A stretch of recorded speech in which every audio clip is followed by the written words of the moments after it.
కాదో అర్థం కావట్లేదు. ఎంతోమంది ఆ రోడ్డు మీద పోతూ తిట్టుకోని పాపాత్ముడు మన ప్రభుత్వాన్ని లేదు. అయ్యా, రాష్ట్ర ముఖ్యమంత్రి వాళ్ళు చంద్రబాబు నాయుడు గారు, ఉప ముఖ్యమంత్రి గారు పవన్ కళ్యాణ్ గారు, వెంకటగిరి నియోజకవర్గ ప్రజలు నిరంతరం వెంకటగిరి రోడ్డు యొక్క దుస్థితి గురించి ప్రతి దగ్గర చర్చనీయాంశంగా మారింది. వెంకటగిరి నియోజకవర్గంలో ఎంతో నమ్మకంతో మన మీద ఎంతో అభివృద్ధి బాటలో నడుస్తామని చెప్పి మన ప్రభుత్వాన్ని ఎన్నుకొని మన ప్రభుత్వంలో ఈ రోజుకి వెంకటగిరి రోడ్డుని మనం నిర్మించలేని స్థితిలో ఉన్నాం. కావున ఒకటే కోరుకుంటున్నాం, మనం ప్రజలకు మంచి చేస్తామని ఎన్నో వాగ్దానాలు చేశాం.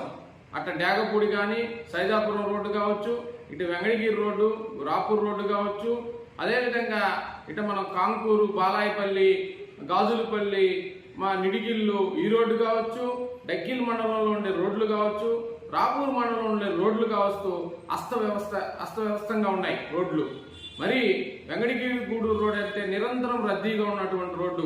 ఎన్నో పనుల మీద సుదూర ప్రాంతాల నుంచి వెళ్ళేవాళ్ళు, తిరుపతి నుంచి ఇట నెల్లూరుకి వెళ్ళేవాళ్ళు, వెంకటగిరి ప్రజలు వ్యాపార నిమిత్తం నెల్లూరుకి వెళ్ళేవాళ్ళు, వీళ్ళందరూ కూడా నిరంతరం ఆ రోడ్డుని ఎంతో ఉపయోగించుకుంటున్నారు. కానీ ఈరోజు మనం వచ్చి 2.5 సంవత్సరం అవుతున్నా, 2 ఏళ్ళు పూర్తవుతున్నా ఇంతవరకు వెంకటగిరి రోడ్డు గురించి పట్టించుకోకపోవడం చాలా దారుణమైన విషయం.